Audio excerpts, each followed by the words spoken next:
Obviously, you played 65 minutes today. How do you think your game went? I mean, we started off not really finding our rhythm, attacking and defensive wise. I feel like we weren't pressing in an efficient way. Our starting lineup wasn't a consistent starting lineup. There's a lot of players that haven't played a lot or played together for a while, so that kind of reflected in the way that we were performing. But I feel like as the game went on, that kind of showed, and they ended up scoring a goal due to a lack of, I wouldn't say lack, but it was counter-attack, and then the guy just shifted up and just, he scored. There's not really too much you can do about that. Maybe you could say there could have been better defending, but I feel like it wasn't just an individual error.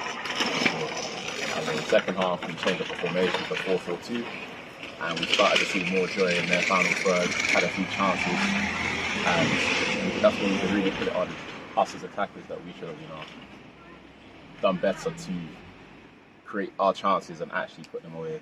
And we kept on fighting we kept on fighting until the end of the game, but unfortunately we couldn't get a goal. Changes were made, and we lost today, but we played them again on Tuesday. Do you reckon we beat them on Tuesday? Yeah, for sure. Yeah? They're a beatable team. Beatable team, it's going to be a bigger pitch. It's our home pitch, and I don't see what they have in their locker that, we can't counter, if that makes any sense. Especially if we played the way we played at the start of the second half onwards, then I think that's our way. And finally, Dan seemed quite animated on the sidelines during the first half. What did he say to you at half time to kind of provoke a performance? Well, initially he let us talk amongst ourselves to, hash out what we think we're doing wrong.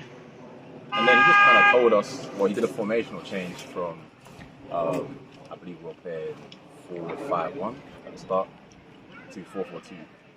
And that kind of formational change basically went, instead of playing wingers, we were playing with midfielders, and it allowed us to play with two up top and press together. So it wasn't anything specific, but it was more so just, I think, the formational change, tactical change that allowed us to play better on the pitch.